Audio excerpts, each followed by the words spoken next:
Hi guys, welcome back to my channel. आज की video में हम लोग देखने वाले हैं आपकी history book chapter 7 tribes, nomads and settle communities का पार्ट 3। सो ये जो है आपका पार्ट 3 है चैप्टर 7 का। सो यहाँ पर डेलिब्रेशंस ऑन जाति हम देख रहे थे, ठीक है। सो 12th सेंचुरी की इंस्क्रिप्शन जो है, जो कि उयाकोंडन उड़ैयर में के एरिया में से तिरुचिरापल्ली तालुक, जिसको आज तमिलनाडु बोला जाता है, तो यहाँ का एक 12th सेंचुरी का इंस्क्रिप्शन है। ये हमें बता देखो, डेलिब्रेशन क्या होता है। डेलिब्रेशन होता है आर्ग्यू, ठीक है, या फिर आप बोल सकते हो कॉन्फ्लिक्ट। तो ये जो है ना, ये 12th सेंचुरी इंस्क्रिप्शन ये हमें डेलिब्रेशन बता रहा है सभा का, जो ब्राह्मण की सभा में जो डेलिब्रेशन होती थी, ठीक है। और यहाँ पे बताया कि रथकार जो थे, जो कि रथ बनाते थे, वो क्या बनाते, रथ बनाते, गेटवेज बनाते टेम्पल्स के लिए, वुडन इक्विपमेंट बनाते थे, बिल्डिंग मंडप बनाते थे। तो जो ब्राह्मण थे ना, वो उनकी जाति डिसाइड करते थे। अब है क्षत्रियाज में। अब क्षत्रियाज में राजपूत क्लैंस क्या होता है। क्लैंस मैंने आपको अभी पिछली वीडियो में मैंने आपको क्लैंस का मतलब बताया था। क्लैंस होते हैं, मान लो एक ट्राइब है, उसमें जो डिवाइड किया हुआ है ग्रुप को चीफ के अकॉर्डिंग, मतलब चीफ एक एक हर एक के अंडर में, हर एक के आप में चीफ है, ठीक है, हर एक के ऊपर। सो ये होता है क्लैंस, ठीक है। हर एक ज़मीन जो ये है, ये क्लैन ही होता है, ठीक है। सो जो राजपूत क्लैंस थे, वो पावरफुल होते गए 11th और 12th सेंचुरीज़ में। They belong to different lineages such as Hunas. और जो राजपूत क्लैंस थे, वो उनमें भी हुनास, चंडेलास, चालुक्य और दूसरी जो हैं दूसरे तरीके के लोग थे। Some of these too has been tribes earlier. और इनमें से कुछ लोग जो है वो पहले ट्राइब्स रह चुके हैं। बहुत से क्लैंस जो थे वो उनको राजपूत कहलाया जाने लगा, क्योंकि वो राजा बनने लगे। They gradually replace the older rulers. तो ये जो लोग थे, ये सब ट्राइब्स के लोग थे, ये राजा बनने लगे। राजपूत क्यों कहलाया जाता था, जो राजा का बेटा हो, ठीक है, राजपुत्र। सो दे ग्रेजुअली रिप्लेस द, वो क्या कर रहे थे ये लोग, ट्राइब्स के लोग, ये दूसरे पुराने राजा को रिप्लेस करके खुद राजा बन जा रहे थे। स्पेशली एग्रीकल्चरल एरिया में, यहाँ पर डेवलप सोसाइटी जो है वो एमर्ज हो रही थी।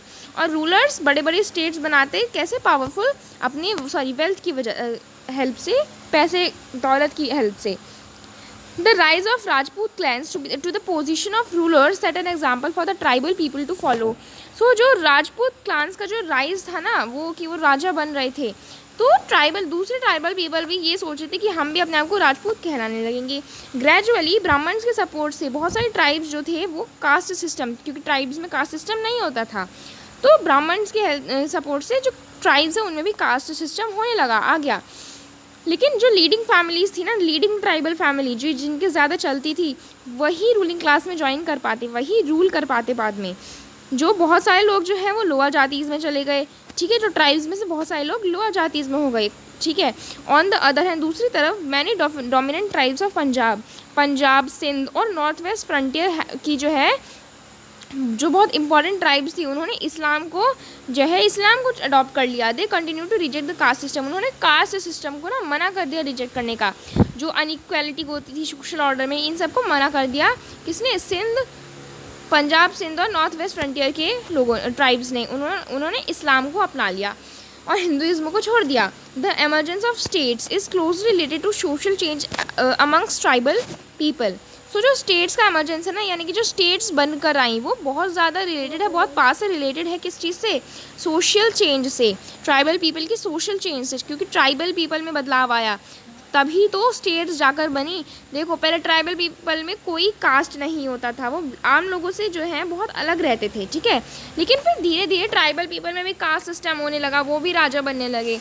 तो यही बताया है कि जो ट्राइबल पीपल में सोशल चेंज, यानी कि सामाजिक जो चेंज हुआ, उसी से स्टेट्स बनी। 2 एग्जाम्पल्स जो है इसके, ये हमारे हिस्ट्री की बहुत ज़्यादा इंपॉर्टेंट पार्ट्स हैं, जो कि आपको नीचे बताया गया है। पहले इसको देखते हैं, इसको पहले यहाँ पे पढ़ लेते हैं। द गॉन्ड्स। सो गॉन्ड्स के बारे में बताया है। जब Gonds live in a vast forested region called Gondwana or country inhabited by Gonds. Gonds एक तरीके के लोग ही हैं। सो जो गॉन्ड्स है ना, वो बहुत बड़े फॉरेस्टेड रीजन में, मतलब बहुत बड़े जंगल एरिया में रहते हैं, जिसको गोंदवाना बोला जाता है, या फिर एक ऐसी कंट्री जहाँ पर गोंड्स रहते हैं। They practice shifting cultivation. अब शिफ्टिंग कल्टीवेशन क्या होती है? जो गोंड्स लोग हैं वो शिफ्टिंग कल्टीवेशन करते हैं, यानी कि trees and bushes in a forest area are first cut and burned. पहले देखो पूरा पढ़ लेते हैं। The crop is sown in the ashes when this land loses its fertility, another plot of land is cleared and planted in the same way.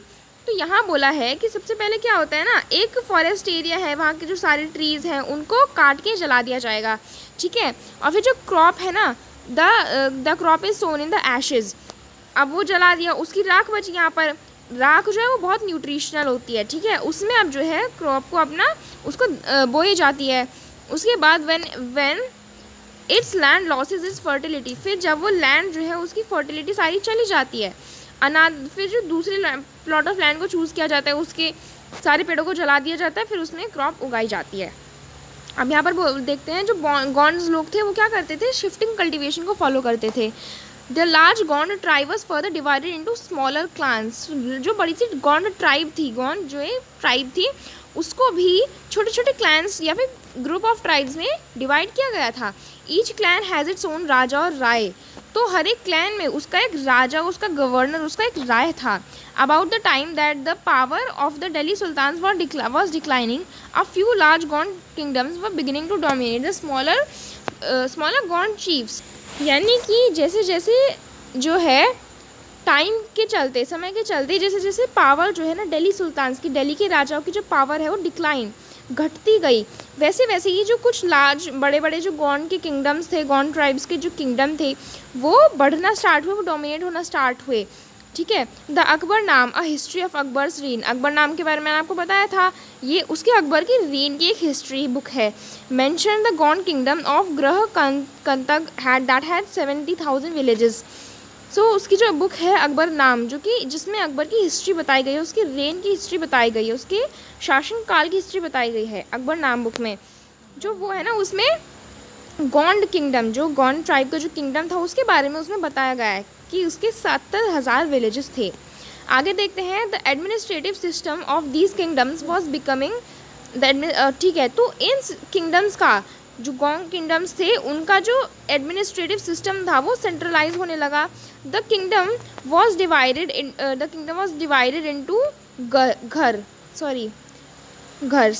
So kingdom को ग्रह घर बोल सकते हैं, उसमें डिवाइड करा जाने लगा। Each garh was control by a particular Gond clan. So हर एक घर को जो है एक पर्टिकुलर, एक किसी एक गॉन्ड क्लैन यानी कि गॉन्ड ट्राइब के ग्रुप के द्वारा कंट्रोल किया जाता था। दीज वॉज इसको गार बोला जाता है, ठीक है। These was further divided into units of 84 villages called 84, ठीक है। सो अब ये जो ईच गार जो था, इसको भी 84 विलेजेस में डिवाइड किया जाता था, जिसको 84 बोलते हैं। The 84 was subdivided into barhots which were made of 12 villages each. अब फिर इस 84 को भी 12 विलेजेस में बांट दिया जाता था। तो हमें क्या पता लगा कि पहले तो किंगडम्स को 2 गार में बांट दिया जाता था, गार को हर 84 विलेजेस में बांट दिया जाता है, जिसे 84 बोलते हैं, और फिर उसको भी जो है बारहोट्स में बांट दिया जाता, और हर एक बारहोट में 12 गांव होते। The emergence of large states change the nature of the Gond society.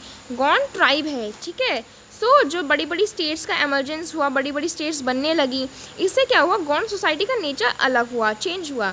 They are basically equal society gradually got divided. तो जो सारी सोसाइटीज थी वो डिवाइड होने लगी अनइक्वल सोशल क्लासेस में।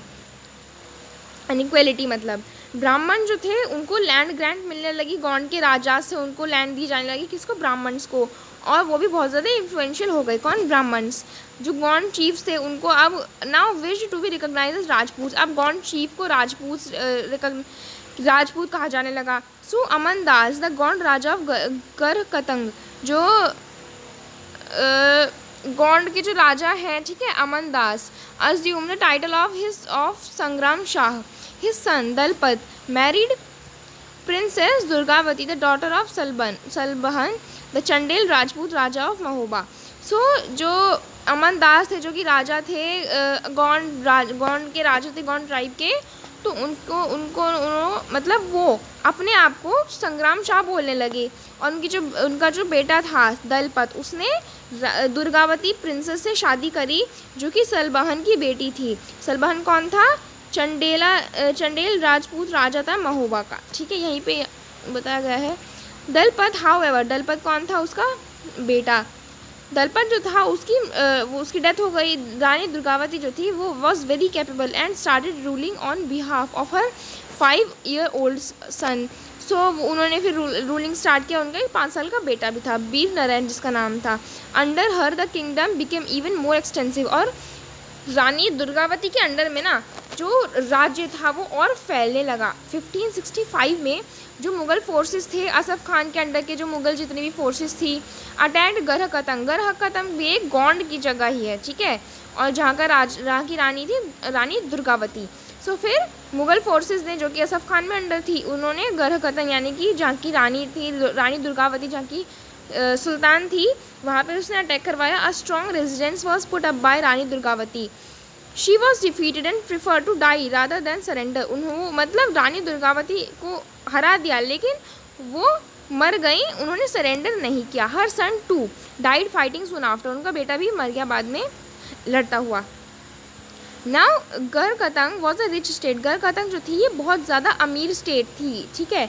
It earned much wealth by trapping and exporting wild elephant to other kingdoms. So जो ये स्टेट थी गढ़कतंग, इसमें जो है ना ये कैसे, मतलब इसमें बहुत सारी पैसे कमाती थी ये स्टेट। कैसे?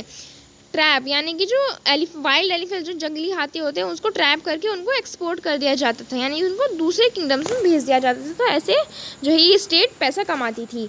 When the Mughals defeated the gones, जब मुगल्स ने गॉन्स को हराया, रानी दुर्गावती को हराया, तो दे कैप्चर्ड अ ह्यूज बूटी of precious coins and elephants. तो मुगल्स ने बहुत सारा सिक्के जो हैं, ठीक है, बहुत कीमती सिक्के और एलिफेंट जो है वो उसने हड़प लिए। They annexed part of the kingdom and granted the rest to Chandrashah. उसने किंगडम तो पूरा ले लिया और थोड़ा सा बचा हुआ जो है चंद्रशाह को दे दिया, जो कि वीर नारायण का अंकल था, रानी दुर्गावती के बेटे का अंकल था। Despite the fall of Garhakatanga the Gond kingdom survive for some time. So अब जो गौंड किंगडम था वो थोड़े टाइम तक ही सर्वाइव कर पाया। However they become much weaker and later struggle unsuccessfully against the stronger Bundelas and Marathas. तो यही बताया गया हमें पूरे के पैराग्राफ में कि गौंड्स कैसे लड़े था, फिर वो हार गए था अहोम्स के बारे में जो हम नेक्स्ट वीडियो में देख लेंगे। आज की वीडियो के लिए इतना ही and thank you so much, take care.